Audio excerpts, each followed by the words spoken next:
시간 함께 하실 하나님 말씀 마태복음 5장 5절. 마태복음 5장 5절.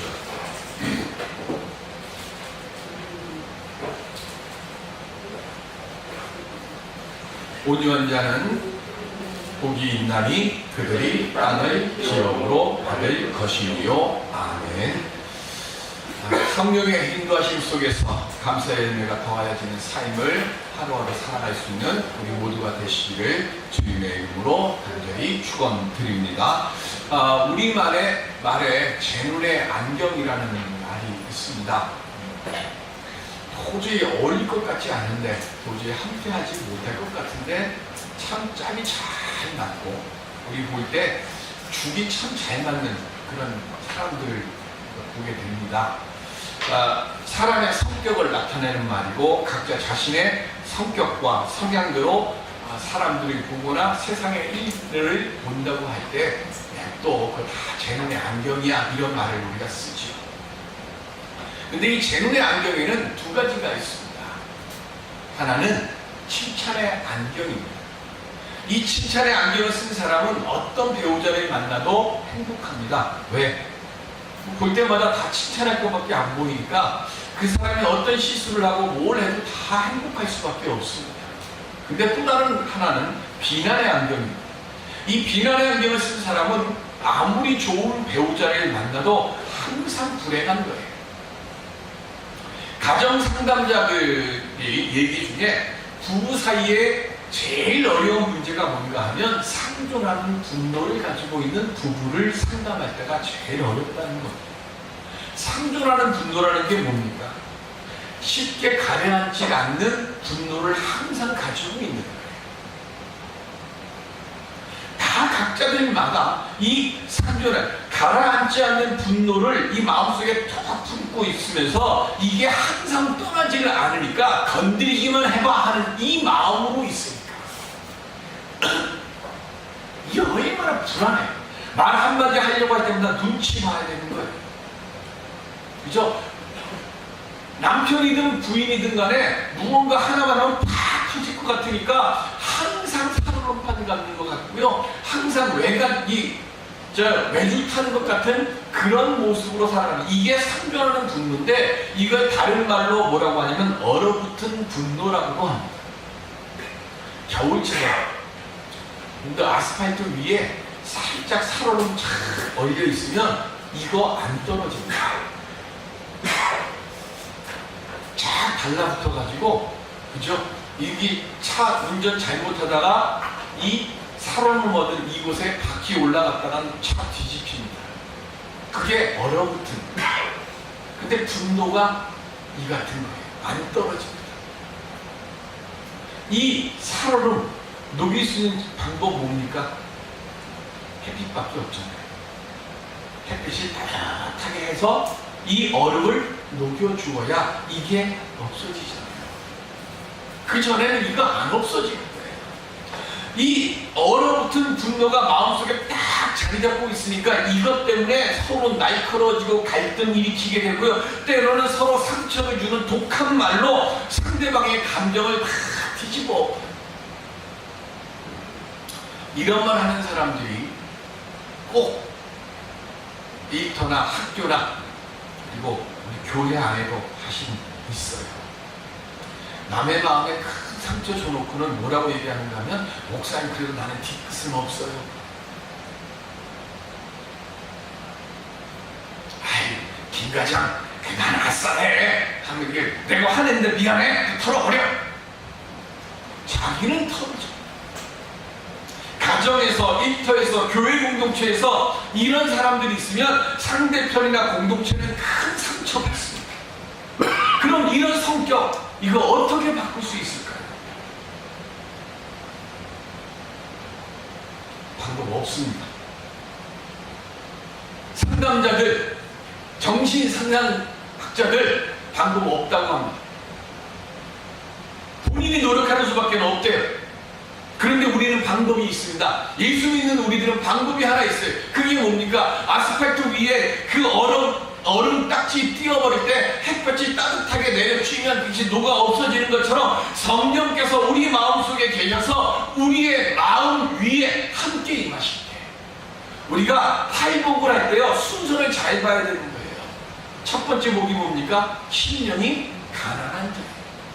내 마음이 먼저 가난해져야 되는 거예요. 내 마음이 가난해져서 무언가 도움을 받을 때 그거를 쉽게 받아들일 수 있도록 마음이 열려져야 되는 거예요. 그런 마음이 있을 때 무슨 마음이 생겨요? 애통하는 마음이 생기는 거예요. 조그만 일들, 그런 일들 속에서 저 사람이 얼마나 힘들까, 저 사람이 얼마나 아플까, 내 아픔처럼 다른 사람의 마음을 아파하는 그 마음이 생길 때 그때 그 마음 속에 성령의 역사가 임재하셔서 난폭해지기 쉬운 우리 성품을 통제해 주시고 균형을 잡아 주실 때 그때 이 얼어붙은 분노 녹아 없어지는 줄로 믿습니다.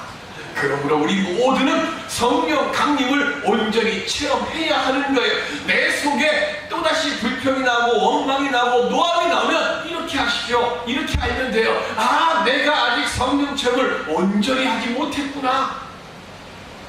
그러니까 뭐합니까? 성령님께 나를 고쳐달라고 간구하는 믿음 갖는 믿음의 기도 드리는 우리 모두가 되시기를 바랍니다. 우리가 이렇게 기도할 때 성령께서 우리를 바꾸어 주실 줄로 믿습니다. 이 은혜를 깨닫는 우리 모두가 되시기를 주님의 이름으로 간절히 기원 드립니다. 그러면 이 은혜가 어떻게 우리에게 임할까요? 예수님이 세 번째 복을 말씀합니다. 그건 바로 온유함입니다. 온유함은 헬라어로 프라우스 또는 프라우스라고 합니다. 여기에는 세 가지 뜻이 있어요. 첫 번째는 뭐냐면 아프면 열이 펄펄 나잖아요. 그 열을 의사가 약으로 처방을 해서 하거나 아니면 치료를 해가지고 이 열을 떨어뜨리는 겁니다. 열을 다스릴 때 그때 온유라고 하는 말을 씁니다. 두 번째는 지나치지 않는다는 것을 말합니다. 절제할 줄 아는 사람은 온유한 사람이라고 하는 거예요. 지나치게 인색하면 부두세 되는 거고요. 지나치게 해프면 낭비하는 사람 되는 겁니다. 그런데 쓸 때는 넉넉하게 쓰고 안 쓸 때는 쓰지 않는 사람, 그 사람을 뭐라고 해요? 온유한 사람이라 그러는 겁니다. 마음씀도 마찬가지입니다. 여기저기 낄 때 안 낄 때 다 끼는 사람은 뭐한 거예요? 온유한 사람이 못 되는 거예요.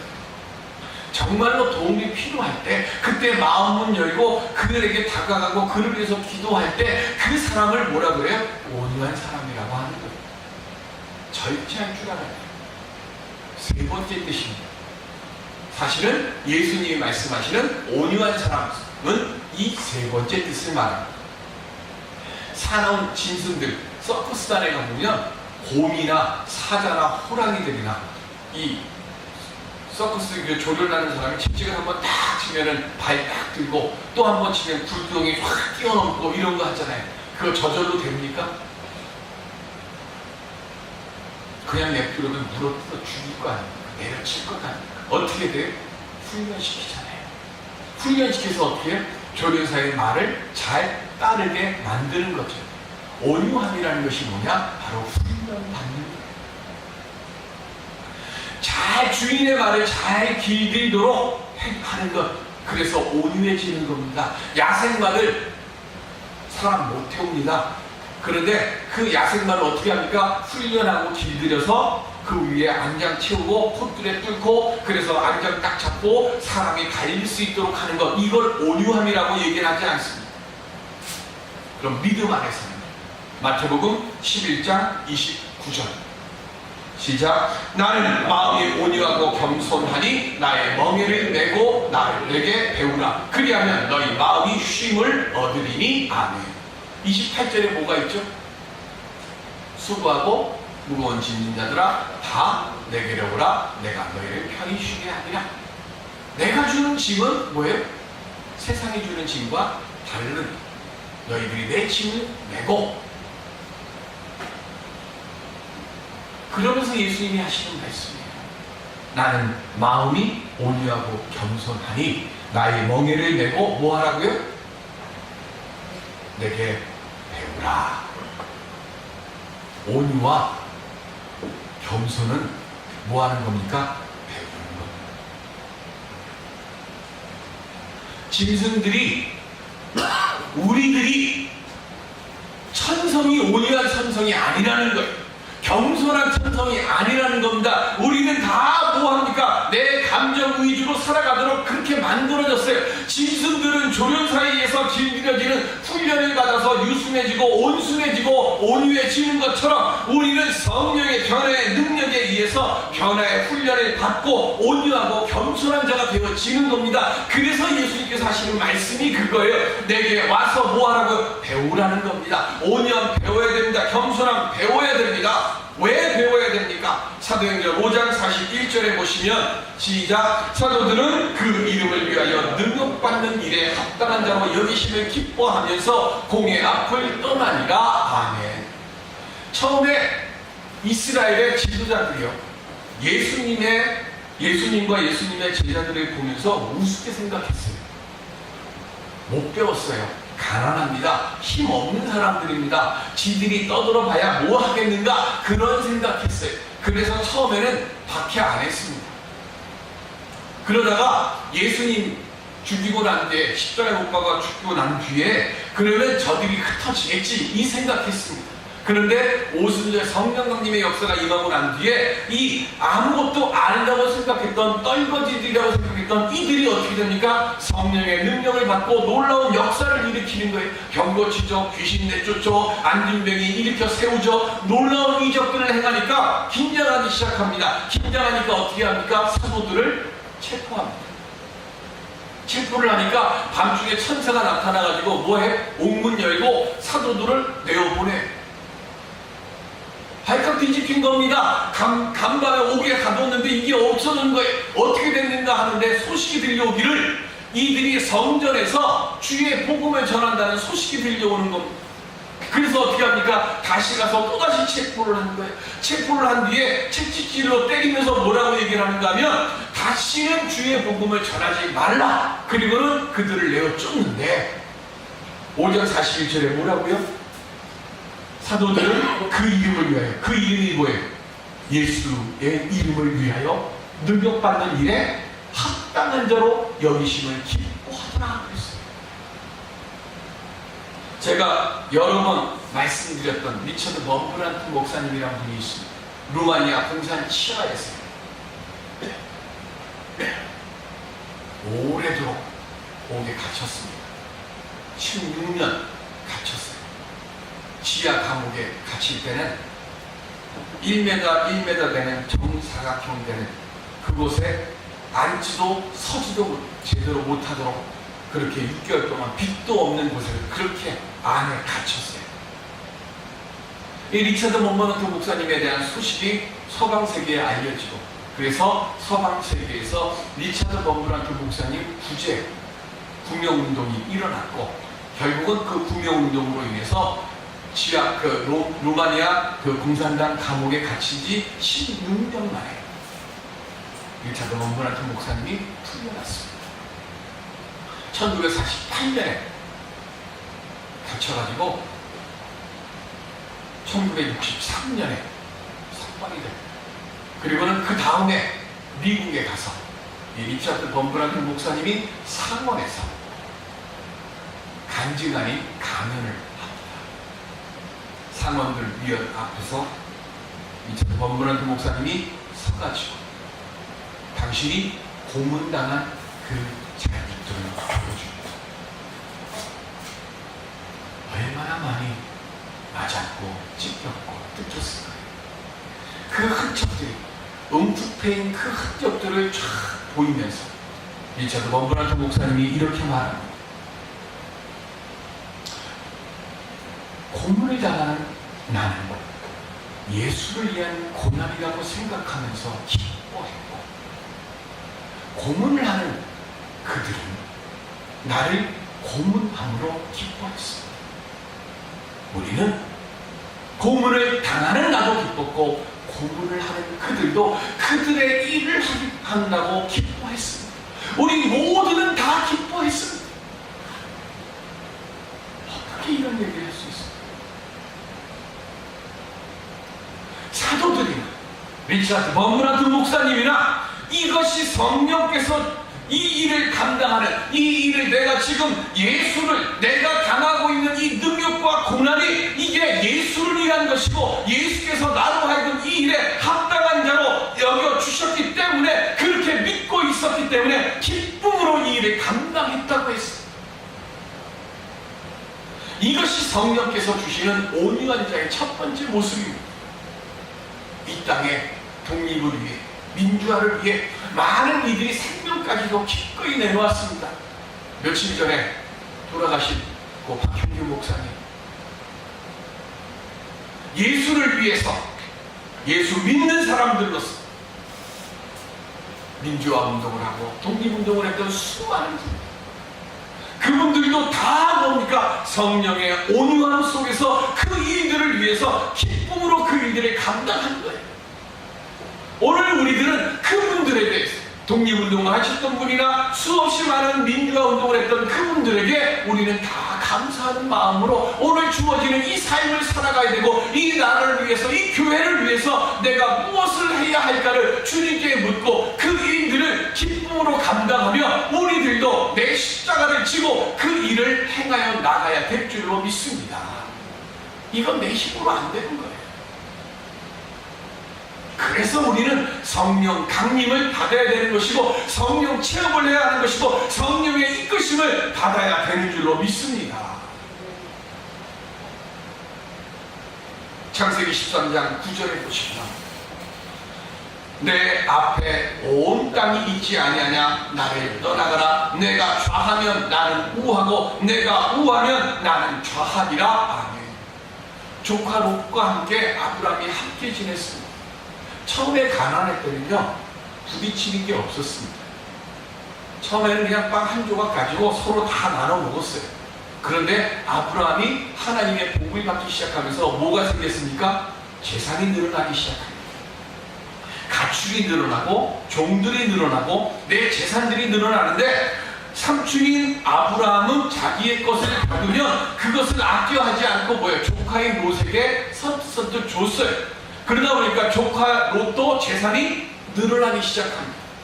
내가 갖는 것이 생겨나면서부터 무슨 일이 생겨요? 갈등이 생겨요. 사막과 광야지대에 살면서 가장 중요한 게 뭡니까? 물이고 풀입니다. 그런데 가축들에게 그걸 먹여야 되는데 서로 뭐합니까? 내 가축들을 먼저 먹이려고 하다 보니까 다툼이 일어나고 싸움이 일어나는 거예요. 그러니까 아브라함이 지혜롭게 처신을 하는 것이 뭡니까? 이렇게 하면 안 되겠다. 하나님께 기도했더니 하나님이 아브라함에게 뭐라고 얘기하는가 하면, 야, 네 조카 롯에게 먼저 네가 가고 싶은 대로 가라고 이야기를 해. 그리고 난 뒤에 내가 너를 축복해서 그 다음에 내가 너에게 땅을 줄게. 그래. 아브라함은 하나님의 말씀을 믿고 조카 롯을 데리고 올라갑니다. 그리고 올라가서 뭐하니까 넓은 들을 보면서 이야기합니다. 야, 네가 가고 싶은데 먼저 가. 조카 롯이 보니까 소돔과 고모라가 아주 화려하고 살기 좋게 생긴 땅으로 보였어요. 그래서 조카 롯이 뭐합니까? 나 저 땅 주세요. 그래? 그럼 네가 절로 가 하고 보낸 겁니다. 성경에 보면 아브라함은 어느 땅으로 갔다는 얘기 없습니다. 조카 롯은 소돔과 고모라가 멸망하기 전에 그 땅, 아름답고 살기 좋고 비옥한 땅으로 갔어요. 그런데 온유한 아브라함은 뭐 했습니까? 하나님의 응답을 기다리고 그때 땅 선택 안 합니다. 자, 땅을 선택한 롯 어떻게 됩니까? 소돔과 고모라는 불바다가 됐습니다.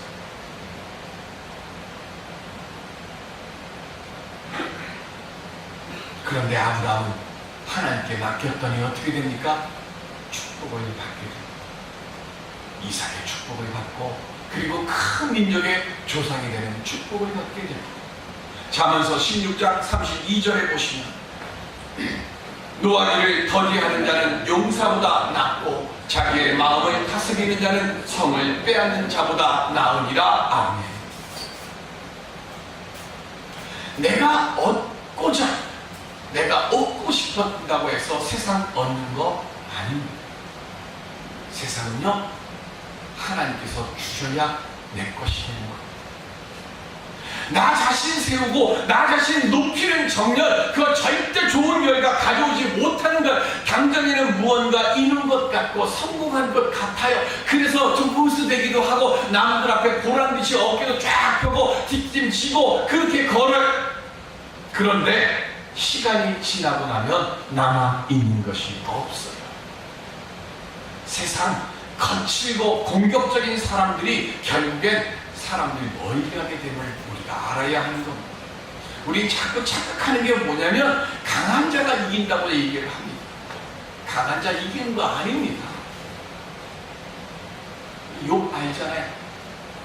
동방에 부호였습니다. 친남 3녀 가지고 있었습니다. 의리의리한 집에서요, 넓디 넓은 모든 것들, 수많은 종들 부리고요, 수많은 가축들 가지고 있었습니다. 그런데 그것들이 어떻게 됩니까? 한순간에, 한날 한시에 다 없어져 버립니다.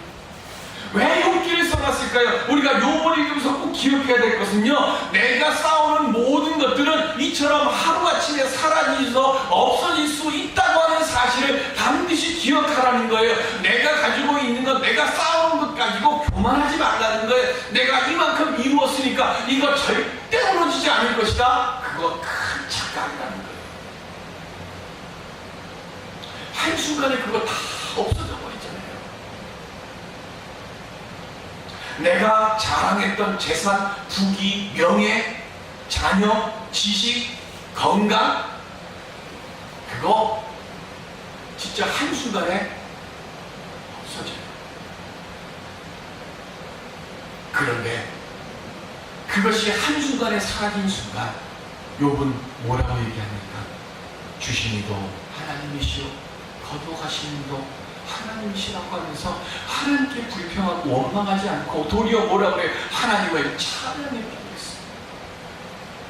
존경받고 사랑받던 사람이요, 한순간에 불쌍한 사람 되고 저주받은 사람 되어버렸어요. 손가락질 당하는 사람이 되어버렸어요. 그런데 그 상황 속에서도 욥은 불평 대신에 뭐 했어요? 하나님 찬양했어요. 그런데 이 모든 것을 다 잃어버린 욥이 한순간에 갑절의 은혜를 얻습니다. 어떻게? 무엇 때문에 갑절의 은혜를 얻었어요? 욥기 42장 10절에 보시면 욥이 그의 친구들을 위하여 기도할 때 여호와께서 욥의 곤경을 돌이키시고 여호와께서 욥에게 이전 모든 소유보다 갑절이나 주신지라. 아멘. 딱 망했습니다. 온몸에는 피부병인지 무슨 병인지 모르지만 깨어진 기아 조각으로 온몸 긁으면서 피가 철철 넘쳐 흐르려야 그 간지러움을 이길 수 있는, 고통으로 간지러움을 이길 수 있을 만큼 그렇게 온몸이 만신창이가 됐습니다. 그를 처음에는 위로한다고 친구들이 왔다가 그를 보고는 뭐라고 얘기를 합니까? 욥은 아무리 생각해도 내가 이렇게 저주받을 만한 죄나 잘못을 범한 것이 없는데, 친구들이 자꾸 뭐라고 얘기해요? 너 죄 생각해봐. 하나님이 이유 없이 이렇게 하실 일이 없다라고 하면서 욥의 마음을 자꾸 뭐합니까? 뒤집어 놓잖아요. 여러분들, 힘들고 어려운 일 당한 사람이 되면 반응을 안 하는 게 가장 큰 도움이에요. 그냥 가서 등 쳐주고 그냥 안아주고, 네가 힘드니까, 너의 힘든 거 보니까 나도 아프다. 네가 괴로워하는 거 보니까 정말로 나도 괴롭다. 그냥 아픈 마음 나눠주는 것, 이게 최고의 위로예요. 그런데 욥의 세 친구들 어떻게 합니까? 그 짧은 지혜를 가지고, 짧은 믿음 가지고 그 입으로 위로 안 됩니다. 오히려 더 아픔만 키우는 거잖아요. 세상에서 가장 어려운 게 뭐냐? 갱년기 만난 아내랑 같이 사는 남편이라는 거죠. 하루에도 수십 번 면하거든요. 그 수십 번 면하는데요, 거기다 놓고 어줍지 않은 말을 했다가는 불난 집에 휘발이 확 붙는 거예요. 우리 갱년기를 앞두고 있는, 갱년기를 지금 맞이하고 있는, 네, 백집사님. 네? 딱 한 가지만 하시면 됩니다. 그냥 당신 마음 내가 알아 하고 안아만 주세요. 당신이 힘든 거, 나 같은 거랑 같이 살아줘서 고마워. 속은 아니더라도 입으로라도. 정집사님, 왕집사님 아직 좀 멀었지?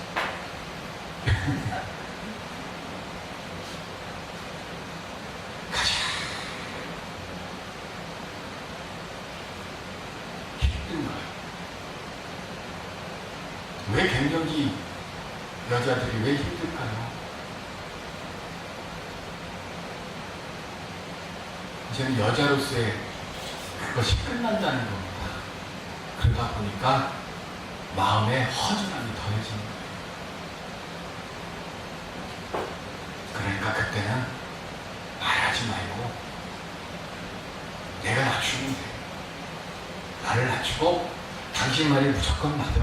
나중에 그 다음에 조금 지난 다음에 당신 아까 그랬는데 이렇게 하는 게 맞지 않았을까 싶어 이 한마디만 하면 돼요.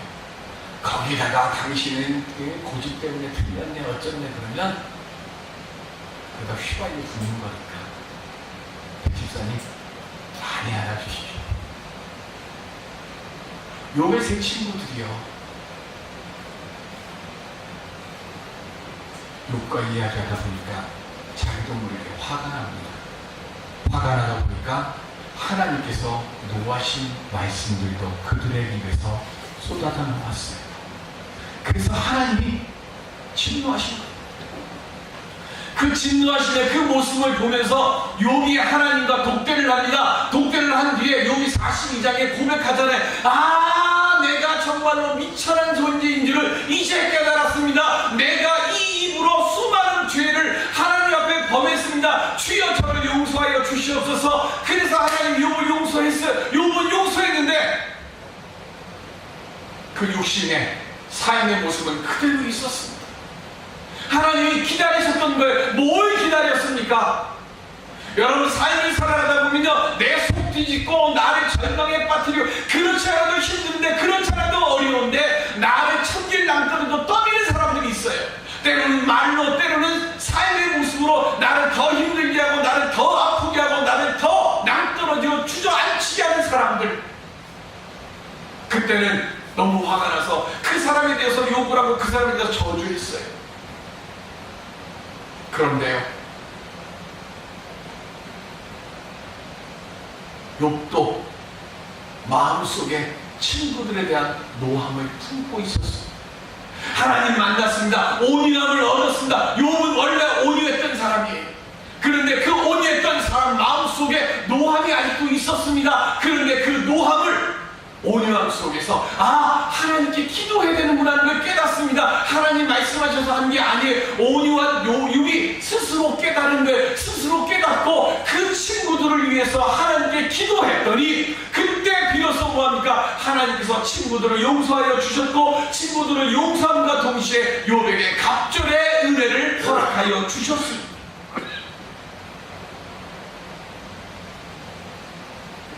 땅을 소유하고 많은 명예와 권력을 가진 자가 이기는 것이 아닙니다. 온유한 자를 하나님께서 승리자가 되도록 인도하여 주셨을 때 승리하는 줄로 믿습니다. 이 시간 우리들이 하나님께 기도해야 할 것, 성령이시여 내 마음을 온유한 자가 되게 하여 주시옵소서. 노함이 있을 때마다, 힘들고 어려운 일이 있을 때마다, 불평이 나올 때마다 주님께 이렇게 기도하시고 성령의 은혜의 돌보심을 받는 온유한 자가 되어지는 우리 모두가 되시기를 간절히 기원드립니다. 유명한 야구 선수였다가 목사가 된 빌리 썬더라고 하는 분이 있어요. 하루는 이 빌리 썬더 목사님에게 한 부인이 찾아왔습니다. 그리고 이렇게 얘기합니다. 나는 성질 잘 내는 것이 큰 흠입니다. 그러나 나는 오래가지 않습니다. 그랬더니 빌리 썬더 목사님이 그 부인의 보고는 이렇게 쳐다보고는 이야기합니다. 자매님, 그러나 당신이 성령을 인해서 누군가의 마음속에 남겨두었던 그 상처는 오래 아주 오래 갑니다 라고 이야기했어요. 나 때문에 상처 입은 심령 없는지 이 시간 돌이켜보세요. 그리고 그를 위해서 기도하십시오. 부모 자식간이든 부부지간이든 교우들이든 친구든 동료든 하나님, 이 시간 내 입술로, 내 입술 때문에 누군가가 상처를 받았다고 하면 주님, 저로 하여금 알게 하여 주시옵시고 제가 그 심령을 위하여 기도하게 하여 주옵시고 저로 하여금 온전히 회개하게 하여 주시옵시고 나로 하여금 온유한 자 되게 하여 주시옵소서. 온유한 자는 자신의 입장에서 타인을 보거나 세상을 보는 게 아니라 하나님의 뜻 안에서 모든 것을 바라보고 하나님께서 기뻐하시니 무엇인가를 먼저 생각하며 살아가는 사람이 온유한 자예요. 그런데 이거 계속 말씀드립니다. 내 힘으로는 안 됩니다. 내 뜻대로 안 됩니다. 그러므로 성령께서 항상 나를 주장하여 달라고 간구하고 또 간구해야 됩니다. 이 시간 우리 하나님의 온유함을 얻는 주님의 말씀 안에서 배우고 또 배우고 그래서 온유해지고 겸손해지는 자리에 항상 머무르도록 날마다 때마다 기회마다 성령이시여 나로 하여금 온유한 자가 되게 하여 주시옵소서. 기도함을 통하여 우리 주님이 약속하신 거룩한 복된 은혜의 생명의 땅을 기업으로 물려주고 나누어줄 수 있는 우리 모두가 되시기를 주님의 이름으로 축원드립니다.